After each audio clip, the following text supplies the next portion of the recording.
ഈ വീണ ജോർജിന്റെ കയ്യിലുണ്ടായിരുന്ന ബാഗ് എന്ന് പറയുന്നത് എംപോറിയോ അർമാനി. Emporio Armani. പ്രിയപ്പെട്ട സുഹൃത്തുക്കൾ, ഒന്ന് നമ്മുടെ ഗൂഗിളിൽ ഒന്ന് സെർച്ച് ചെയ്ത് നോക്കുക. Emporio Armani. എംപോറിയോ അർമാനി എന്ന് പറയുന്ന ആ ബാഗിന് എന്ന് പറഞ്ഞാൽ അത്രക്കും സെലിബ്രിറ്റികൾ മാത്രം ഉപയോഗിക്കുന്ന, പൈസക്കാർ മാത്രം ഉപയോഗിക്കുന്ന ഈ ബാഗിന്റെ ഈ ബാഗിന്റെ വില എത്രയാണ് എന്ന് നിങ്ങൾക്ക് ഓൺലൈനിൽ സെർച്ച് ചെയ്താൽ കിട്ടും. ഏതാണ്ട് 40,000 രൂപയോളം വിലയുള്ള എന്ന് പറഞ്ഞാൽ ഈ ജയ്ക്കബ് ചൂണ്ടിക്കാണിച്ചല്ലോ, ഇവർക്ക് 10,000 രൂപ കിട്ടുന്നുണ്ട്, 10,000 രൂപ കിട്ടുന്നുണ്ട് എന്ന്. അത്തരത്തിൽപ്പെട്ട ഒരു മാസം ജോലി ചെയ്തിട്ട് ഈ 7,000-വും തുച്ഛമായ ഇൻസെന്റീവും അടക്കം കിട്ടുന്ന ഈ പാവപ്പെട്ട സ്ത്രീകൾ ഒരു മാസം ഇവർക്ക് കിട്ടുന്ന ശമ്പളത്തിന്റെ 4 ഇരട്ടി തുക കൊണ്ട് ഒരു പൊങ്ങച്ച സഞ്ചി വാങ്ങി അതുമായി നടക്കുന്ന വീണ ജോർജിന്റെ ഒരു ചിത്രമാണ് ഇന്ന് യഥാർത്ഥത്തിൽ ഈ പത്രവിശേഷം അവതരിപ്പിക്കുമ്പോൾ എന്റെ മനസ്സിൽ തെളിയുന്ന ഏറ്റവും പ്രധാനപ്പെട്ട ചിത്രം എന്ന് പറയുന്നത് വീണ ജോർജിന്റെ ചിത്രമാണ്. വീണ ജോർജിന്റെ കയ്യിൽ തൂങ്ങുന്ന ആ എംപോറിയോ അർമാനി എന്ന് പറയുന്ന ബാഗാണ്. എംപോറിയോ അർമാനി എന്ന് പറയുന്ന 40,000 രൂപ വിലയുള്ള ബാഗ് കയ്യിൽ തൂക്കിക്കൊണ്ട് അഹങ്കാരത്തോടെ നടക്കുന്ന വീണ ജോർജ് ഒരു ഭാഗത്ത്. ഞാനിത് പറയുന്നത്, നിങ്ങളോട് സംസാരിക്കുന്നത് ഇന്ന് മാർച്ച് 22-ആണ്. മാർച്ച് 22-ന്റെ പ്രാധാന്യം എന്താണ് എന്ന് വീണ ജോർജിന് അറിയില്ല. വീണ ജോർജിന് മാർച്ച് 22 എന്താണ് എന്ന് വീണ ജോർജിന് അറിയില്ല. പക്ഷേ എം വി ഗോവിന്ദൻ അറിയാം. എം വി ഗോവിന്ദന് മാർച്ച് 22-ന്റെ പ്രാധാന്യം അറിയാം. ഇന്നത്തെ ദേശാഭിമാനിയിൽ എം വി ഗോവിന്ദൻ എഡിറ്റോറിയൽ പേജിൽ മാർച്ച് 22-ന്റെ പ്രാധാന്യത്തെ കുറിച്ച് എഴുതുന്നുണ്ട്. നല്ല കാര്യം. ഗോവിന്ദൻ തന്നെയെങ്കിലും മറന്നില്ലല്ലോ. പിണറായി ഒക്കെ ഒരു പക്ഷെ മറന്നുപോയേക്കാം. പക്ഷെ ഗോവിന്ദൻ എന്തൊക്കെയാണെങ്കിലും അതെങ്ങനെയാണ് മറക്കാൻ പറ്റുക? ഇതാ ഇന്നത്തെ ദേശാഭിമാനിയുടെ 4-ാം എഡിറ്റോറിയൽ പേജാണിത്. പാവങ്ങളുടെ പടത്തലവൻ എന്ന് വിശേഷിപ്പിക്കുന്ന കമ്മ്യൂണിസ്റ്റ് നേതാവായ, നമ്മൾ പറയുമ്പോൾ തന്നെ നമുക്ക് രോമാഞ്ചം വരുന്ന എന്ന് പറഞ്ഞാൽ സമാനതകളില്ലാത്ത നേതാവ് AK ഗോപാലൻ, AKG ഓർമ്മയായിട്ട് ഇന്ന് 48 വർഷം തികയുകയാണ്. 48 വർഷം മുമ്പുള്ള ഒരു മാർച്ച് 22-നായിരുന്നു ആ ധീരസഖാവ് യാത്രയായത്. AKG ഓർമ്മിക്കുകയാണ് ഗോവിന്ദൻ. ഈ ലേഖനത്തിൽ ഒരുപാട് തോന്നിവാസങ്ങൾ ഗോവിന്ദൻ കുത്തി നിറച്ചിട്ടുണ്ട്. എങ്കിലും ഏറ്റവും പ്രസക്തമായ രണ്ട് വാചകങ്ങൾ ഞാൻ വായിക്കാം കേട്ടോ. ഈ ലേഖനത്തിന്റെ തുടക്കം തന്നെ ഗോവിന്ദൻ പറയുന്നത്, പാവങ്ങളുടെ പടത്തലവൻ എന്നറിയപ്പെടുന്ന ഒരേ ഒരു നേതാവേയുള്ളൂ. പാവങ്ങളുടെ പടത്തലവൻ എന്ന് പറയുന്ന ഒരേ ഒരു നേതാവേയുള്ളൂ, അത് AKG ആണ് എന്ന് പറഞ്ഞിട്ടാണ് ഗോവിന്ദൻ ഇത് തുടങ്ങുന്നത്. മിക്കവാറും ഇരട്ടച്ചങ്കൻ, മിക്കവാറും കാരണഭൂതൻ ഇത് കണ്ടാൽ എം വി ഗോവിന്ദന്റെ ചെവിക്കിന്ന് പിടിച്ചിട്ടുണ്ടാവും. കാരണം എം വി ഗോവിന്ദനോട് പറയുന്നു, എടാ ഗോവിന്ദ, AKG ആണോടാ പാവങ്ങളുടെ പടത്തലവൻ? ഞാനല്ലേ? ഇരട്ടച്ചങ്കനല്ലേ? എന്നെ കുറിച്ച് തിരുവാതിര പാട്ടുകൾ, കഴുകൻ പാട്ടുകൾ, ഫീനിക്സ് പാട്ടുകൾ, വാഴ്ത്തുപാട്ടുകൾ എത്രയാണ്. AKGയെ കുറിച്ച് എന്റെ അത്ര വാഴ്ത്തുപാട്ടുകൾ ഉണ്ടോ? പിണറായി വിജയനേക്കാൾ മുകളിലാണോ AKG? ആര്? AK ഗോപാലൻ ആര്? പിണറായി വിജയൻ ആര് എന്ന് ധാർഷ്ട്യത്തോടെ പിണറായി വിജയൻ ഈ ഗോവിന്ദനോട് പറഞ്ഞിട്ടുണ്ടാകുമെന്ന് ഞാൻ കരുതുന്നു. പറഞ്ഞിട്ടുണ്ടാവണം. പറഞ്ഞിട്ടില്ലെങ്കിൽ അത് ഇരട്ടച്ചങ്കനല്ല, അത് കാരണഭൂതമല്ല, അത് പിണറായി വിജയനല്ല. എന്തൊക്കെയാണെങ്കിലും ഗോവിന്ദൻ സഖാവ് എന്ന് പറയുന്നത് പാർട്ടി സെക്രട്ടറി ആയിരിക്കാൻ ഒരു യോഗ്യതയുമില്ലെങ്കിലും അദ്ദേഹത്തിന് അല്പമൊക്കെ കമ്മ്യൂണിസത്തിൻ്റെതായ എന്തൊക്കെയൊക്കെയുള്ള ഒരു ചെറിയ ഗന്ധം എവിടേക്കോ ഉള്ള ഒരു നേതാവാണ്. അതല്ലാതെ വീണ ജോർജിനെ പോലെ അല്ല കേട്ടോ ഈ ഗോവിന്ദൻ എന്ന് പറയുന്നത്. അത്യാവശ്യം ബോധവും വിവരവും കുറവാണ് എന്ന് പറയുന്ന ഒരു ചെറിയ കാര്യം മാത്രം. ഒരുപക്ഷെ അത് അഭിനയിക്കുകയായിരിക്കാം. ഇരട്ടച്ചങ്കന് മുമ്പിൽ, ക്യാപ്റ്റന് മുമ്പിൽ പിടിച്ചു നിൽക്കണമെങ്കിൽ മന്ദബുദ്ധിയായി അഭിനയിക്കേണ്ടി വരും. ഒരുപക്ഷെ ഗോവിന്ദൻ അഭിനയിക്കുകയായിരിക്കാം. ഈ കാരണഭൂതന് മുന്നിൽ പിടിച്ചു നിൽക്കാൻ വേണ്ടിയിട്ട് താനൊരു മന്ദബുദ്ധിയാണ് എന്ന് അഭിനയിച്ചു കൊണ്ടിരിക്കുകയായിരിക്കാം. ഏതായാലും നല്ല രീതിയിലാണ് അഭിനയം വരുന്നത്. എന്തായാലും ആ അഭിനയത്തിൽ നിന്നൊക്കെ മാറിക്കൊണ്ട് ഗോവിന്ദൻ ഈ AKGയെ സ്മരിക്കുകയാണ്. പാവങ്ങളുടെ പടത്തലവൻ എന്ന് വിശേഷിപ്പിക്കാവുന്ന ഒരാളെയുള്ളൂ, അത് AKG ആണ് എന്നൊരു സത്യം ഗോവിന്ദൻ പറഞ്ഞതുകൊണ്ട് ഗോവിന്ദനോടുള്ള എല്ലാ ശത്രുതയും എല്ലാ വിരോധവും മാറ്റിവെച്ചുകൊണ്ട് ഞാൻ ഗോവിന്ദനെ മനസ്സുകൊണ്ടൊന്ന് ഹഗ് ചെയ്യുകയാണ്, കെട്ടിപ്പുണരുകയാണ്. കാരണം ഗോവിന്ദ, ഇങ്ങനെയെങ്കിലും പറയാൻ നിങ്ങൾക്ക് തോന്നിയല്ലോ. പിണറായി വിജയനെ പേടിക്കാതെ പാവങ്ങളുടെ പടത്തലവൻ എന്ന് വിളിക്കാവുന്ന ഒരേ ഒരു നേതാവേ ഞങ്ങളുടെ പാർട്ടിയിലുള്ളൂ, അത് പിണറായി വിജയനല്ല, അത് AK ഗോപാലനാണ് എന്ന് പറയാൻ എം വി ഗോവിന്ദൻ ഇന്ന് തയ്യാറായി. അതുകൊണ്ട് തന്നെ ഞാൻ ഇന്ന് ഗോവിന്ദൻ മാഷേ എന്നൊന്ന് സ്നേഹപൂർവ്വം വിളിക്കുകയാണ്. അത് കഴിഞ്ഞിട്ട് ഗോവിന്ദൻ മാഷ് ഉള്ളിൽ പറയുന്നു, തനിക്ക് ശാരീരികമായി വേദനിക്കുമ്പോഴും, ഈ ലേഖനത്തിന്റെ ഏതാണ്ട് മധ്യഭാഗത്താണ് പറയുന്നത് കേട്ടോ, തനിക്ക് ശാരീരികമായി വേദനിക്കുമ്പോഴും നിങ്ങൾക്ക് വേദനിക്കുന്നു എന്ന് ആരാഞ്ഞ് അവരുടെ വേദനയകറ്റാൻ കർഷകരുടെയും തൊഴിലാളികളുടെയും പാവപ്പെട്ടവരുടെയും ഒപ്പം കൂടുന്നതായിരുന്നു AKGയുടെ ശീലം. വീണ ജോർജ്, ജെക്സി തോമസ്, KP അനിൽകുമാര, നിങ്ങൾ എല്ലാ ദിവസവും ദേശാഭിമാനി വായിച്ച് ബൈ ഹാർട്ട് പഠിക്കുന്നവരല്ലേ? ഈ ലേഖനത്തിലെ ഈ വരികൾ നിങ്ങൾ പലയാവർത്തി വായിക്കണം കേട്ടോ. തനിക്ക് ശാരീരികമായി വേദനിക്കുമ്പോഴും, ആർക്ക്?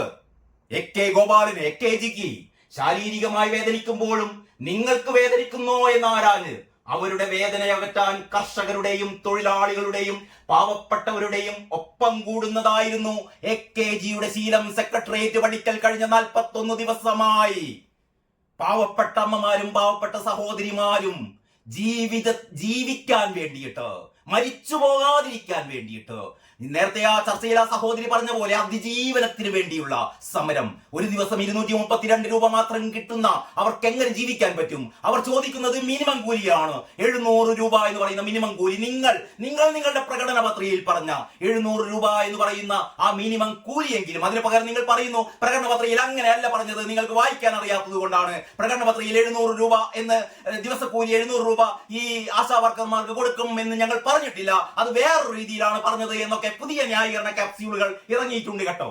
എന്ന് പറഞ്ഞാൽ ഈ ആശാ തൊഴിലാളികൾക്ക് ഞങ്ങൾ ഒരിക്കലും 700 രൂപ കൊടുക്കില്ല എന്ന് ധാർഷ്ട്യത്തോടെ ഇവിടുത്തെ ഓരോ കമ്മ്യൂണിസ്റ്റ് നേതാവും ഓരോ അന്തം കമ്മിയും ഓരോ ന്യായീകരണ തൊഴിലാളികളും പറയുമ്പോഴാണ് AKG എന്ന് പറയുന്ന പാവങ്ങളുടെ പടത്തലവരെ കുറിച്ച് ഗോവിന്ദൻ മാഷ് ഓർമ്മിപ്പിക്കുന്നത്. ഞാൻ ഒരിക്കൽ കൂടി വായിക്കാം, അതൊരിക്കൽ കൂടി വായിക്കണം, ഒന്നല്ല പലവട്ടം ഇത് വായിക്കണം. ആരായിരുന്നു AK ഗോപാലൻ?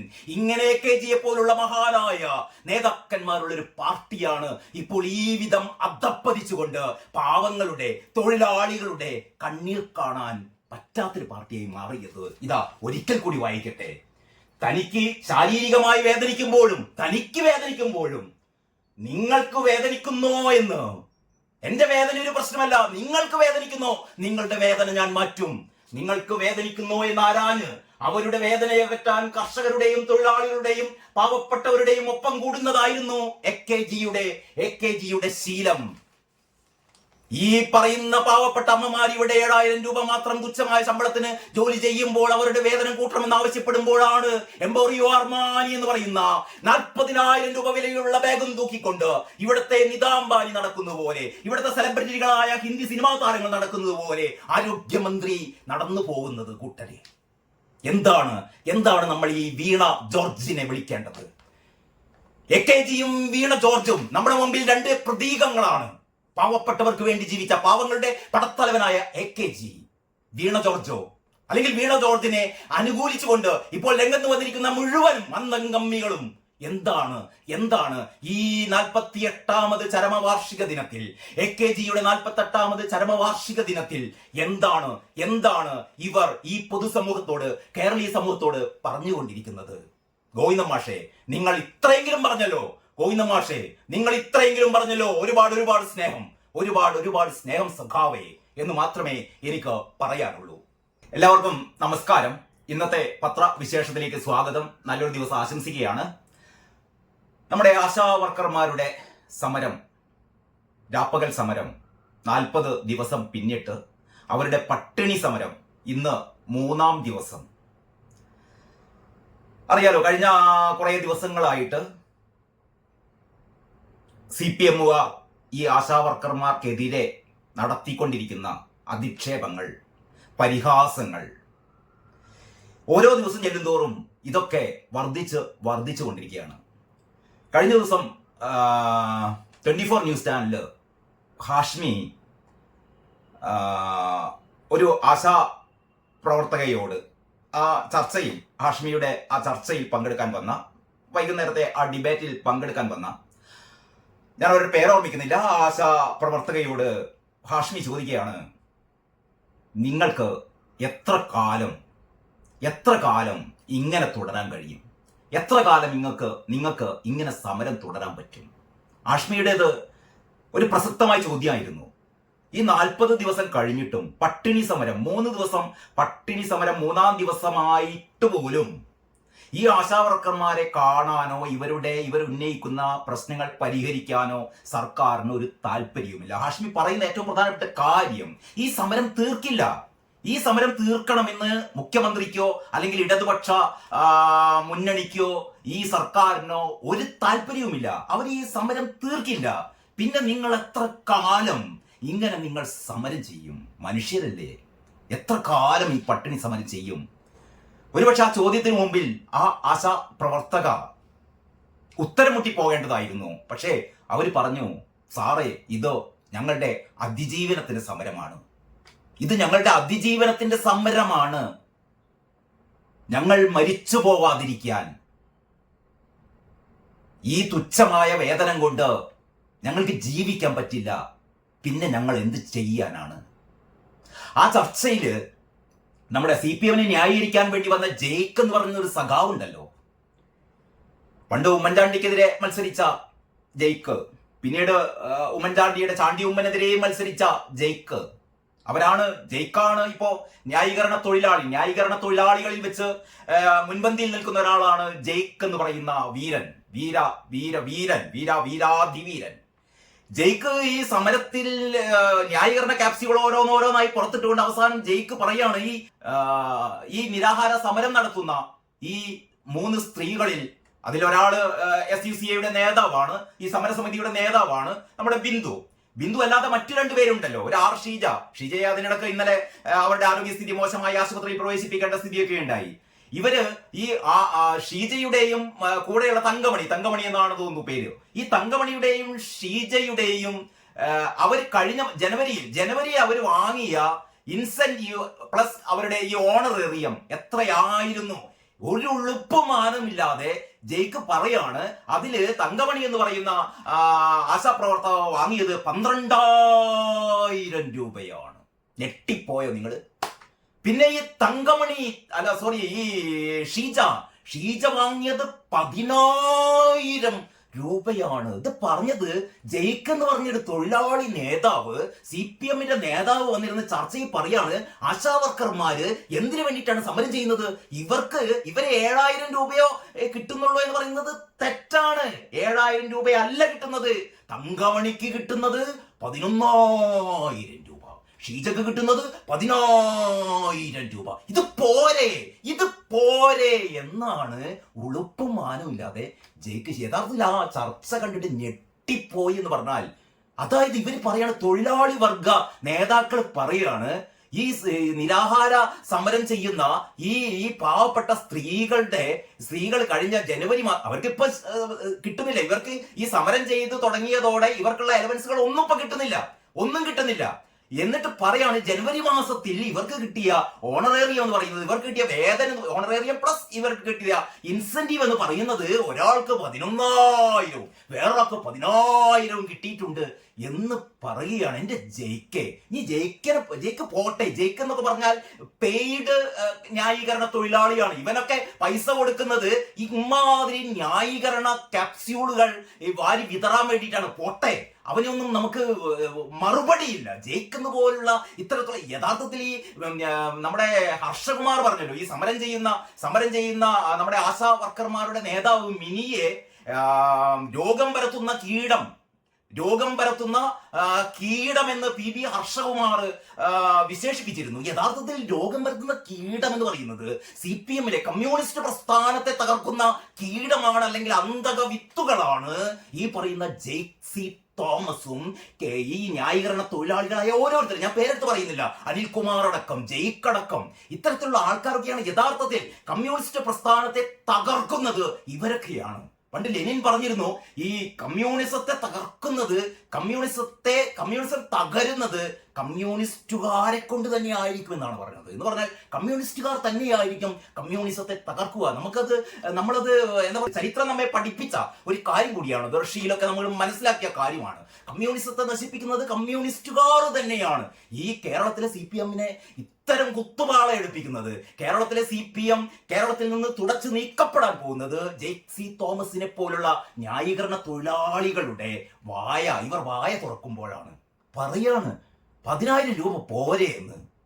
ഞാനിത് പ്രത്യേകിച്ച് പറയാൻ കാരണം ഈ നിരാഹാര സമരം കിടക്കുന്ന 2 സ്ത്രീകളുടെ ഈ അലവൻസ് ഒരാൾക്ക് 11,000വും മറ്റൊരാൾക്ക് 10,000വും ആണ് എന്ന് ജെയ്സി തോമസ് പറയുമ്പോൾ ഇവരുടെ മന്ത്രി ഉണ്ടല്ലോ, ഇവർക്ക് ഈ മാനേജ്മെന്റ് കോട്ടയിൽ ഒരു മന്ത്രിസ്ഥാനം തരപ്പെടുത്തിയ വീണ ജോർജ് എന്ന് പറയുന്ന മന്ത്രി കഴിഞ്ഞ ദിവസം ഡൽഹിയിൽ പോയപ്പോൾ ഇവരുടെ കയ്യിൽ ഒരു ഹാൻഡ് ബാഗ് ഉണ്ടായിരുന്നു. നമ്മൾ സാധാരണ സെലിബ്രിറ്റികളുടെയൊക്കെ നിതാ അംബാനിയോ അല്ലെങ്കിൽ മറ്റ് ഹിന്ദി ചലച്ചിത്ര മേഖലയിലെ ഏറ്റവും പ്രധാനപ്പെട്ട സെലിബ്രിറ്റികളായ നടിമാരോ അല്ലെങ്കിൽ മോഹൻലാലിന്റെ കയ്യിൽ കെട്ടിയ വാച്ച് അല്ലെങ്കിൽ മമ്മൂട്ടിയുടെ കയ്യിൽ കെട്ടിയ വാച്ച് ഇതിനൊക്കെ എത്ര വിലയുണ്ട് എന്നൊക്കെ സാധാരണ ഈ പ്രേക്ഷകരൊക്കെ ചർച്ച ചെയ്യാറുണ്ട്. കാരണം സെലിബ്രിറ്റികളുടെ ഒക്കെ ഇത്തരത്തിലുള്ള ഗാഡ്ജറ്റ്സ്, ഇവരുടെ സെൽഫോൺ, ഇവരുടെ വാച്ചുകൾ അല്ലെങ്കിൽ ഇവരുടെ ഹാൻഡ് ബാഗുകൾ, ഇതിലൊക്കെ നമ്മുടെ സാധാരണ പ്രേക്ഷകർക്ക് ഒരു കൗതുകമുണ്ട് കേട്ടോ. ഇവിടെ കഴിഞ്ഞ ദിവസം ഡൽഹിയിൽ ഒരു കള്ളയാത്ര നടത്തിയല്ലോ. അതായത് ക്യൂബൻ സംഘത്തെ കാണാൻ വേണ്ടിയിട്ട്, ക്യൂബൻ സംഘം ഒരുക്കിയ അത്താഴ വിരുന്നിൽ പങ്കെടുക്കാൻ വേണ്ടിയിട്ട് ആശാവർക്കർമാരുടെ പേര് പറഞ്ഞ് ഡൽഹിയിലേക്ക് പറന്ന നമ്മുടെ ഒരു അതിക്രൂരയായ മന്ത്രി ഉണ്ടല്ലോ വീണ ജോർജ്. ഈ വീണ ജോർജിന്റെ കയ്യിൽ ഒരു ബാഗ് ഉണ്ടായിരുന്നു. ആ ബാഗിനെ കുറിച്ചാണ് ഇന്ന് കുറെ സോഷ്യൽ മീഡിയയിൽ മാത്രമല്ല ഒരുപാട് നമ്മുടെ എന്താ പറയാ വലിയ ചാനലുകൾ പോലും ഇവരുടെ ഓൺലൈൻ സെക്ഷനിൽ ഈ വാർത്ത നൽകിക്കൊണ്ടിരിക്കുകയാണ് ഇപ്പോൾ.